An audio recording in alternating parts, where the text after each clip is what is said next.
Good afternoon. This is David Schlotthauer here with a detailed update on Tropical Depression 10. As always, my thoughts in this video are mine alone, and making any decisions, please consult the National Hurricane Center and your local officials for the best information for where you're at. So this is a detailed look at the true color visible satellite imagery provided by Dr. Levi Cowan at tropicaltidbits.com, and we can see where Tropical Depression number 10 is. This is going to be our next named storm very soon here, possibly by tonight or early tomorrow morning, depending on how much more organized this will actually get.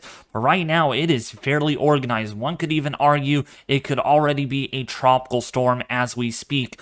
But fortunately, the NHC keeps this from being a named storm right now with winds at 35 miles an hour. Now, when we take a look at the close-in, zoomed-in view here, from weathernerds.org, this is giving us a better picture of what the system actually looks like. And so we can clearly see we do have a closed circulation in all quadrants. That's a given based on the satellite presentation. We also have a lot of lightning with some of these banding features, and some of these do look a bit organized. Some of the flashes that we're seeing from the GLM flash satellite imagery.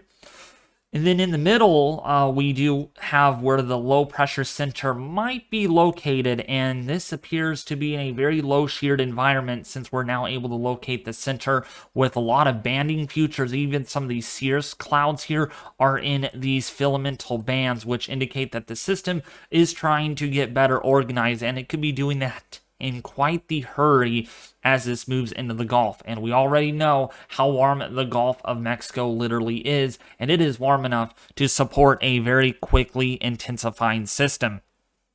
Let's look at the water vapor imagery, and the environment surrounding Tropical Depression 10 is pretty moist at the moment. We have a lot of these bright gray colors, which indicate we have a lot of deep moisture throughout the deep layers, the mid and upper layers of the atmosphere. So from about 850 millibars all the way up to about, say, 300 millibars. And this is a indication that we have a lot of moisture in the Gulf of Mexico, a lot of latent heat release, and so that's going to provide a lot of octane fuel for this system to quickly organize. However, we do have a little bit of a pocket of dry air here over Florida, which unfortunately will likely miss the system, since our system is going to go like this and move in this general direction. So a lot of that drier air unfortunately will not be impacting the system, which would otherwise keep it from strengthening further. However, there is a little bit of a ribbon of dry air here that we will have to watch over the next several days to see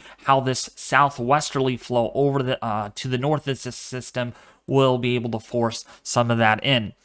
So this look at the latest Euro model. Again, we had the hurricane models out this morning, but since this has now been named a tropical depression, we're not able to provide that right now at the moment with our latest hurricane models. If I go to the HMON, you don't see TD10 here like we had earlier, where it had 93L, which was the designation earlier on. So unfortunately, we can't give you any hurricane models, but they were very intense based on some of the models. And if we bring up Discord here really quickly, we can show you some of the images that I got that I took earlier. If we can scroll all the way up, and actually, no, wait. We got them here during our conversation with Fire Ant. This is one of the models. This is the H-Wharf model this is 84 hours out, 935 millibars, maybe a major hurricane at this point. But this is one of those models that we cannot rely on. But there's also other models that we can look at here. This is the HAFS-B model on Invest 93L before it became a tropical depression this afternoon. And you could also see what looks to be a very powerful hurricane hitting very close to the Big Bend of Florida, near Pensacola and Panama City, Florida. That's one of the higher ceilings on this system that we have to just take into consideration. The Euro is on the lower end of this guidance of the intensity forecast, and it is explicitly only showing a tropical storm. But plenty of model guidance that we have in today's video will prove my point that the Euro is probably underdoing this just a little bit. This is a 200 millibar wind map, and if we go forward, we can see how the winds here are very light. We're not seeing a whole lot of wind shear that the system is encountering other than this belt of westerly winds. This is going to be a complicated forecast because this wind is in the way, and how this moves and interacts with that belt of westerly winds is pretty unknown at the moment. But if we look at the euro, we can see how this trough does break away with another trough that kind of tries to dip down into the Midwest, helping to increase the southwesterly flow or southerly flow at 200 millibars over the system with this little anticyclonic ridge. Now, the complication comes from, where is this ridge going to be? Is it going to stay on top of the system, or is it going to be down here? We just don't know the exact details of that, because where this subtropical diffluent flow aloft is, if this system is able to be underneath that, we might be seeing a more quicker strengthening. But when we go out to day 4 here, by Wednesday, the southwesterly flow does increase, and that's why the euro does not indicate that the system will intensify very quickly. When we take a look at the GFS model, it's a little further off to the west here, right where the HMON, HWRF, and halves B and halves A models, those are hurricane models, where they have it making landfall right on the western portion there of the panhandle of Florida, where there's no subtropical ridge in place. So again, there's a lot of uncertainties here, and we saw great examples of that with Hurricane Ian, where most of the global models were thinking that this would not become a major hurricane. Indeed, it ended up being a Category 5, very close to landfall near Tampa, Florida. So there is a lot of uncertainty, and global models are not your forecasts at exactly how strong this will actually be. And this is kind of a deteriorating factor that, the or the euro and the GFS indicate, only 995 millibars. That's barely a tropical storm, whereas the Hurricane Center, the national NHC, is forecasting 75-mile-an-hour winds, and I'll show you that here in a second, which explicitly kind of takes the euro and GFS not into consideration. So this is the deep layer moisture plot, and again, we can see a lot of this moisture well modeled. And again, if we actually go back currently of the evolution, this is where our moisture pocket actually is right now. Now, this would be critical on how quick can TD10 get organized. The faster it gets organized, then it could fend off some of this drier air to the north, and we can see some of that try to get entrained onto the western side because of that shear that tries to increase. So by 60 hours out, we have a lopsided system on the euro with a lot of the moisture well strung out to the western side of the system, and at the ending result, we have a sheared system in 87 hours out. This would be Tuesday afternoon into the evening hours on August the 29th into the 30th, and approaching Florida as a tropical storm, maybe a little stronger than that with heavy rainfall. Now again, I want to explicitly mention that intensity really doesn't matter a whole lot here. And the reason why it doesn't is we have a lot of moisture that is going to get just kind of get laffy-taffied, or what we call get stretched from the system. So even so you may not get tropical storm conditions, you might as well get a lot of heavy rainfall and flooding out of this. That's going to be the biggest thing with this system, is going to be the amount of rainfall that could fall with TD number 10. In fact, if we take a look at the total amount of precipitation here, we're looking at anywhere between 3 to 5 inches of rainfall. The GFS, if we look at that, by the way, the 18Z is rendering. Let's kind of play this through, and you can see here there's a narrow corridor potentially at seeing up to 8 or 9 inches of rainfall, which would be more than enough to lead to life-threatening flooding, a lot of straightway flooding, urban flooding, a lot of catastrophes here just from a tropical storm, let alone. So now I wanted to show you that the sea surface temperatures along the entire path of this is pretty warm in this portion of the Gulf of Mexico, where we are seeing sea surface temperatures right around 31 Celsius, getting even close here to even 32 Celsius. Actually, that's over 32, even 32 Celsius waters off the coast of Florida, like Tampa, Florida, Cape Coral, Florida, being 32 Celsius waters, which is upper 80s to low 90s. So we really got to watch this. Now, just because, again, the models indicate that it's going to be a tropical depression or a tropical storm, it won't matter very much because this could have a high ceiling at exceeding our expectations, and that's why I'm going a little ahead of myself with the intensity guidance on this, and a few others have done that today.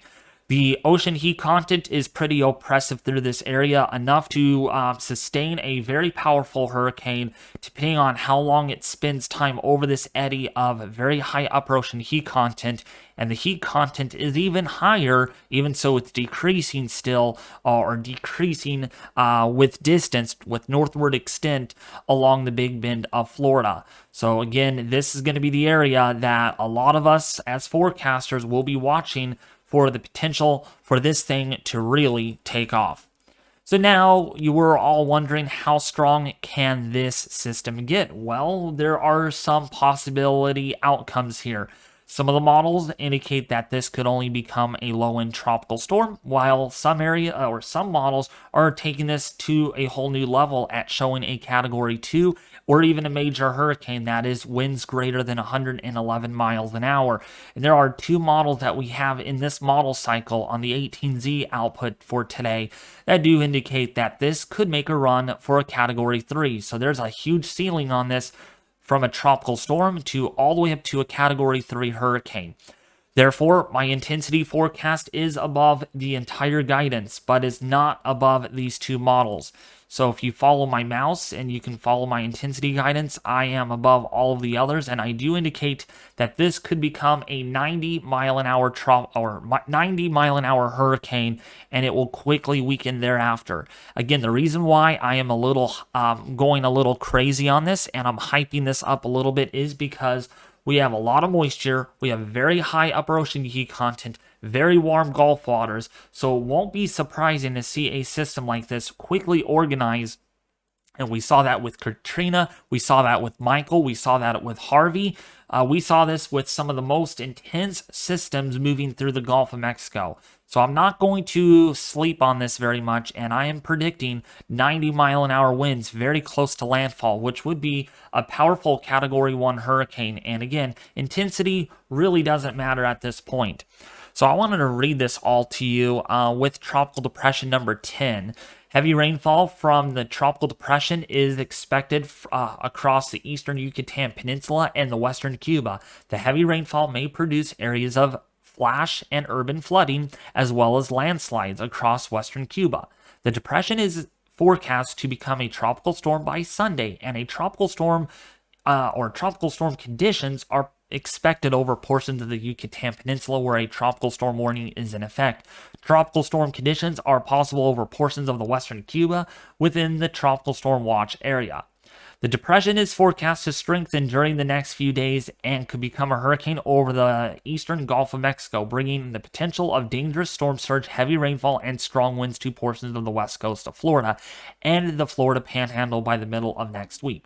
Heavy rainfall is also likely to spread in portions of the southeastern U.S. by mid to late next week, although it is too soon to specify the impacts and details in these areas. Residents in these areas should monitor the updates to the forecast of the system and ensure they have their hurricane plan in place. So again, please heed my advice, everyone. This could be a lot stronger than what we're forecasting right now based on the environmental factors. Again, the way it looks right now seems pretty concerning that this is actually outperforming some of our expectations thus far. So now, going back to the intensity forecast, or not the intensity, the track forecast. Now, I want to make sure I'm clarifying myself on this. Do not use this map to make those decisions. Seek official info, as this is a spaghetti plot. This is not your forecast, folks, all right? This is not to say that, oh, this is going to hit Tampa, or it's not going to hit Tampa. Oh, it's not going to hit Mobile, Alabama. All right, I want to really be clear on that. These are models, and models are only as good as humans can make them. So I want to make sure you all are aware of that. So the track forecast on the spaghetti plot does show that there is the potential for a landfall somewhere in this area. The Big Bend of Florida, even perhaps further west near Pensacola, Florida, Panama City, Florida. This could make further adjustments to the north. There's a possibility of that. All right. But I will tell you something here, a little secret that you all don't want to hear about. If the system is able to hit this portion that I have circled out in black, there will be catastrophic storm surge. There will be catastrophic flooding, possibly unsurvivable storm surge, even so it's a Category 1 hurricane at landfall. The reason why is the shape of this bend of Florida right here. See how it's kind of like a bowl, like an upside down or a lopsided bowl shape? There's going to be a lot of storm surge that could pile in this bay, the Big Bend here of Florida, leading to catastrophic storm surge that could be unsurvivable, regardless of how strong Tropical Depression 10 actually is. Okay, so some good fun fact about that. Just because it's Category 1 does not mean it's not very dangerous at all. So the earliest reasonable arrival time of tropical storm force winds are as such. So we're looking at potentially Tuesday morning here over the Big Bend of Florida from Mobile, Alabama. And see this chart right here? Yeah, Mobile is underneath this, as well as Cape Coral, as well as Tampa Bay. Lake Okeechobee, as well as some of these other areas here, Florida, are under some chance of tropical storm-like conditions. So again, heed my advice, folks. Just because, oh, this is going to hit this area doesn't mean, oh, I won't get it as bad. You're going to get some impacts. Just a matter of how big will the impacts be. All depends on how strong will TD10 become. So here's a look at the latest winds on Tropical Depression number 10. This is a 30-mile-an-hour tropical depression right now, and it is expected to be here for a while. And I mean, this is 1 p.m. on Monday, and just see how it just kind of hangs out there. It's not going to move hardly at all. It's all about that. How long does it hang around out here before making it to the north? We know by Tuesday morning it's going to be here. And just for reference, this is Monday afternoon. This is Tuesday afternoon. That's a full 24 hours. And this could spend almost 2 days, almost, now I'm not saying it will, almost 2 days over this portion of the Gulf of Mexico. And 2 days is more than plenty of time for rapid intensifying systems. We saw that with Michael. We saw that with Laura. We even saw that with Harvey. On its last day of getting towards Texas, that thing exploded. Not only that, Ian moved off here and it made landfall over here. It took about a day and a half to do that. But yet, well, it became a Category 5 hurricane. So just to show you, 2 days is more than enough. And we are not going to underestimate this by any means at all.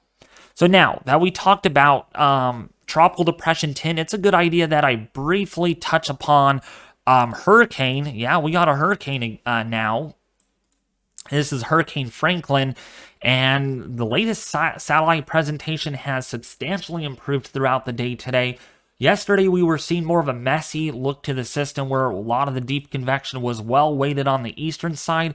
Today's presentation is a lot different, with a lot of the deep convection right now on top of the vortex. So we're starting to see, or a fairly good alignment with the low-level center and the mid-level centers, pretty vertically stacked at this time, and we can see hence what might appear to be a cloud-filled eye trying to clear out just a little bit.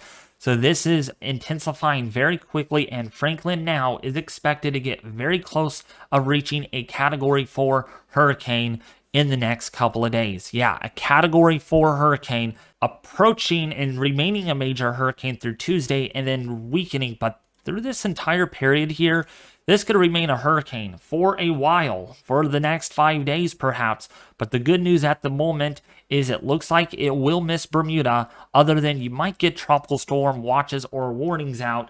It doesn't look to be a hurricane striking the island of Bermuda. So this looks to be it's not a fish storm because it made landfall over the Dominican Republic, but it looks to be a fish storm from here on out. with no more landfalls. Well, that's going to sum it up for today's detailed tropical weather outlook and discussion. If you did enjoy today's update, please consider subscribing, sharing this with your family and friends on social media. That's very important, folks. We got to get this out to a lot of people.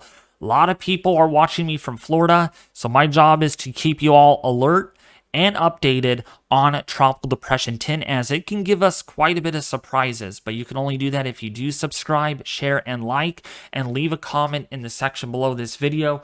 I'm probably going to roll out some special updates on my Twitter page on this too, as this remains a big threat to a very populated area of Florida, including for Cuba and the northern Yucatan Peninsula. I'll be back with you more tomorrow with another detailed update on Tropical Depression number 10.